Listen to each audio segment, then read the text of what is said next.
Yet to be told that you have IPF is to be given a death sentence. I mean, it's basically a process of your lungs becoming scarred, becoming more rigid, so that you are unable to breathe, and eventually you die for lack of breath.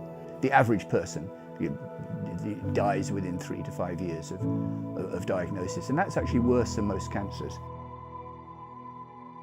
I went to the GP prompted by an advert for lung cancer.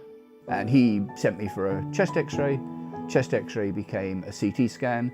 CT scan became some further tests, and I had the diagnosis of IPF. So I went straight to the laptop and Googled pulmonary fibrosis, and I thought, oh God. I said to John, look, this is worse than cancer.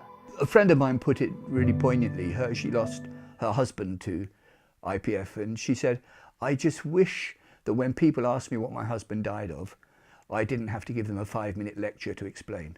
Action for Pulmonary Fibrosis is the leading voice for people suffering from pulmonary fibrosis in all its forms, but especially, I think, idiopathic pulmonary fibrosis, which is the most common form of the disease.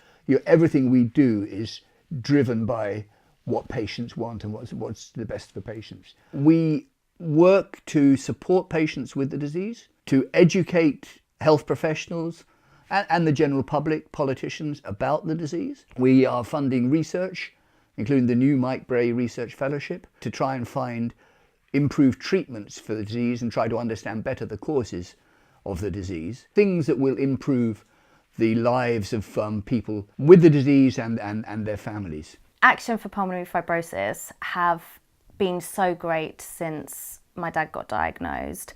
Because it's a disease that no one really knows about, it's quite a scary world to be in.